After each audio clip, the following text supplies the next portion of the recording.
Romanos capítulo 8, verso 33 dice que Dios es el que justifica. Ser justificado o hecho justo es algo maravilloso.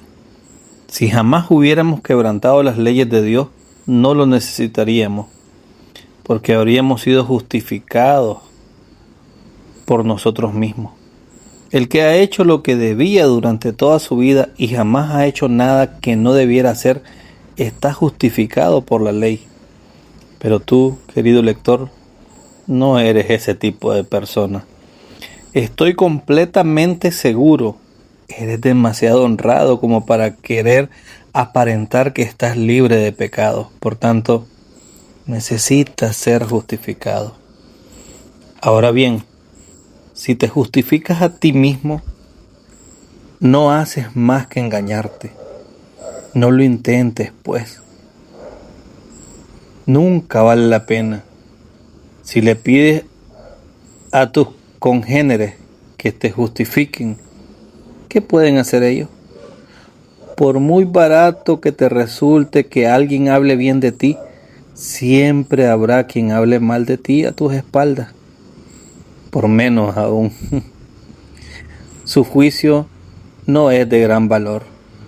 Nuestro texto dice, Dios es el que justifica. Y esto es muy apropiado. Es un hecho asombroso que hemos de considerar con atención. Ven y ve. En primer lugar, nadie que no fuese Dios habría llegado a pensar en justificar a los culpables. Han vivido en abierta rebeldía. Han hecho el mal a manos llenas. Han ido de mal en peor. Han vuelto al pecado aún después de habérsele infligido sufrimiento y haberse visto obligados a abandonarlos durante un tiempo. Han quebrantado la ley y han despreciado el Evangelio. Han rechazado las proclamaciones misericordiosas y han persistido en la impiedad. ¿Cómo pueden ser perdonados y justificados? Sus congéneres, dándolos por perdidos, dicen, no tienen arreglo. Hasta los cristianos los miran con más pena que esperanza. Pero no así su Dios. Él, en el esplendor de su gracia electiva, y tras haberlos escogido desde antes de la fundación del mundo, no descansará hasta haberlos justificado y hacerlos aceptos en el amado. ¿Acaso no está escrito a los que predestinó, a estos también llamó? Y a los que llamó, a estos también justificó? Y a los que justificó, a estos también glorificó. Claro que así lo dice en Romanos 8:30. De modo que podrás advertir que hay algunos a quienes el Señor determina justificar. ¿Por qué no habrías de ser tú uno de ellos? Nadie más que Dios podría haber pensado en justificarme.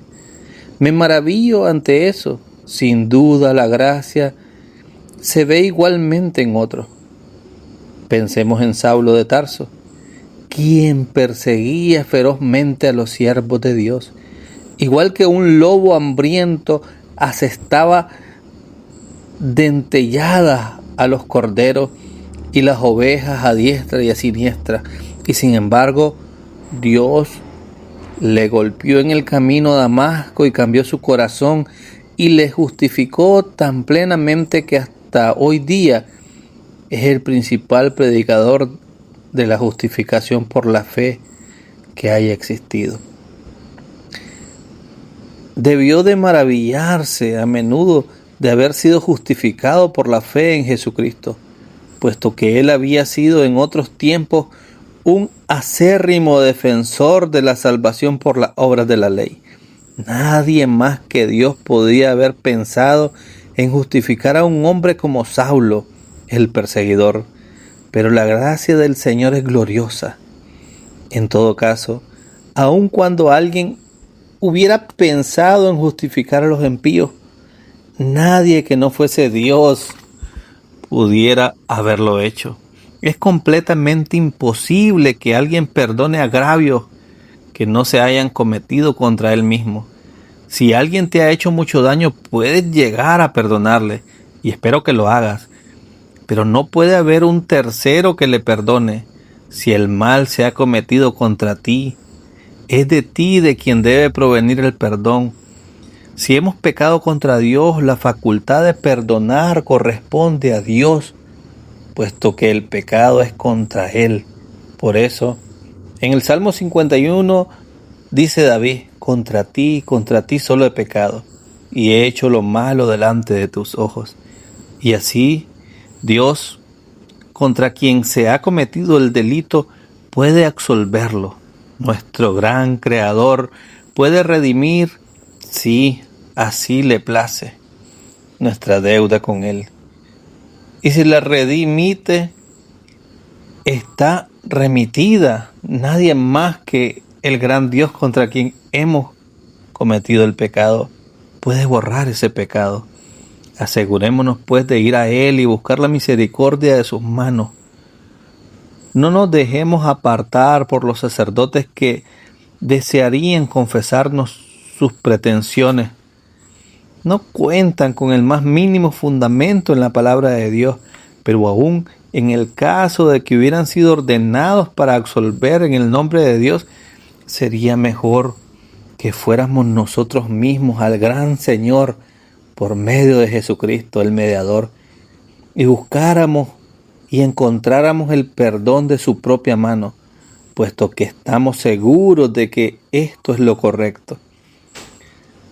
La religión por poderes conlleva riesgos demasiado elevados.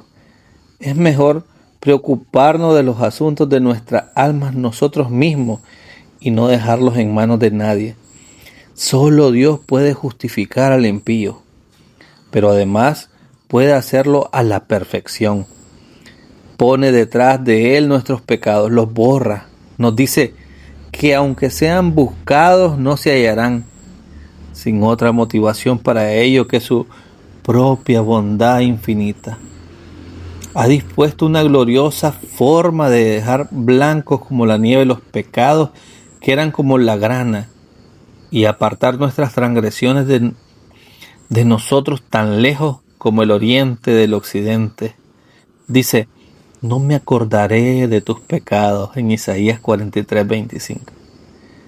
Llega hasta el extremo de acabar con el pecado. Hubo alguien en la antigüedad que clamó asombrado: ¿qué Dios como tú, que perdona la maldad y olvida el pecado del remanente de su heredad? No retuvo para siempre su enojo, porque se deleita en misericordia, dijo Miqueas en el capítulo 7, verso 18. No estamos hablando de justicia ni de que Dios trate a los hombres en consecuencia con lo que se merecen. Si profesas basar en la ley tu relación con el Señor justo, pende sobre ti la amenaza de la ira eterna, porque eso es lo que mereces. Bendito sea su nombre, porque no nos ha tratado en concordancia con nuestros pecados, sino que nos trata en términos de libre gracia y de compasión infinita. Y dice: te recibiré misericordiosamente y te amaré generosamente. Créelo, porque es completamente seguro que el gran Dios puede tratar a los culpables con gran misericordia. Sí, puede tratar a los impíos como si siempre hubieran sido piadosos.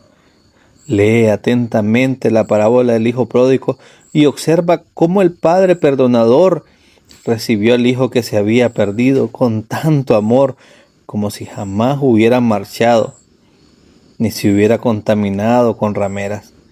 Tan lejos llegó a ir que el hermano mayor comenzó a quejarse por ello, pero el padre nunca cejó en su amor. Hermano mío, por muy culpable que seas, si tan solo vuelves a tu Dios y Padre, te tratará como si nunca hubieras errado. Te considerará justo y te tratará en consecuencia. ¿Qué dices de esto? ¿No ves, puesto que deseo dejar muy claro lo espléndido que es, que cuando nadie sino Dios pensaría en justificar al impío y nadie sino Dios podría hacerlo? Sin embargo, el Señor puede hacerlo. Observa la forma en que el apóstol lanza el desafío. ¿Quién acusará a los escogidos de Dios? Dios es el que justifica. Si Dios justifica a un hombre, está bien hecho, es lo correcto, es lo justo y está hecho para siempre. Leí el otro día en una publicación llena de veneno contra el Evangelio y contra quienes lo predican, que defendemos una especie de teoría según la cual el pecado puede ser eliminado de los hombres. No defendemos una teoría, declaramos un hecho. Este es el más importante hecho bajo el cielo, que Cristo elimina literalmente el pecado por medio de su sangre y que Dios por amor a Cristo trata a los hombres en términos de misericordia divina, perdona a los culpables y los justifica, no por algo que vea o prevea en ellos, sino conforme a las riquezas de la misericordia de su corazón. Esto es lo que hemos predicado, lo que predicamos y lo que predicaremos mientras vivamos. Dios es el que justifica al impío. No se avergüenza de hacer tal cosa, ni nosotros de predicarla. La justificación que procede de Dios mismo es incontestable. Si el juez me absuelve, ¿quién puede condenarme?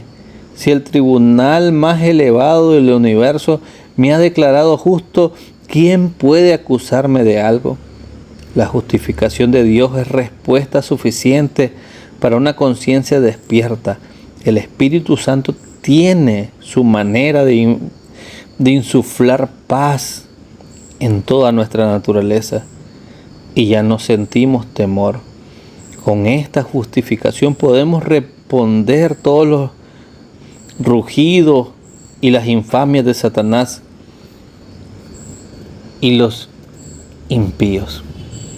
Con ellas podemos morir, con ellas resucitaremos con poder y nos enfrentaremos al juicio final. Valiente me presentaré en ese gran día, porque ¿quién podrá decir nada en contra mía? Mi Señor me ofrece la absolución de la culpa del pecado y de su gran maldición. Amigo, el Señor puede borrar todos tus pecados. No digo tal cosa sin conocimiento de causa. Todo pecado y blasfemia serán perdonados a los hombres, dice Mateo 12:31. Aunque estés hundido hasta el cuello en el mal, Él puede eliminar tu corrupción con una sola palabra y decir, quiero, sé limpio. El Señor es un gran perdonador. Creo en el perdón de los pecados. ¿Y tú? Aún en este preciso momento puede pronunciar esta frase: tus pecadores te son perdonados, ve en paz. Tus pecados te son perdonados, ve en paz. Y si lo mismo hace, no hay poder ni en el cielo, ni en la tierra, ni debajo de la tierra que pueda ponerte bajo sospecha y mucho menos bajo la ira. No dudes del poder del amor todopoderoso. Tú no podrías perdonar a tu prójimo si te hubiera agraviado como has agraviado a Dios, pero no debes medir a Dios con tu rasero. Sus pensamientos y sus caminos están por encima de los tuyos como los cielos de la tierra. Bien, dirás, sería un gran milagro que el Señor me perdonara. Ciertamente, sería un milagro supremo y por ello puede llevarlo a cabo, puesto que hace cosas grandes e inescrutables que no esperábamos. Yo mismo sufrí un terrible sentimiento de culpa que me hacía horriblemente desdichado. Pero cuando oí el mandato, mira, a mí se salvo todos los términos de la tierra, porque yo soy Dios y no hay más. Miré y el Señor me justificó en un momento. Lo que vi fue a Jesucristo hecho pecado por mí, y esa visión me proporcionó descanso cuando aquellos que fueron mordidos por las serpientes ardientes en el desierto, miraron a la serpiente de bronce, fueron curados de inmediato. Y lo mismo me sucedió a mí cuando miré al Salvador crucificado. El Espíritu Santo que me capacitó para creer, me concedió la paz cuando creí.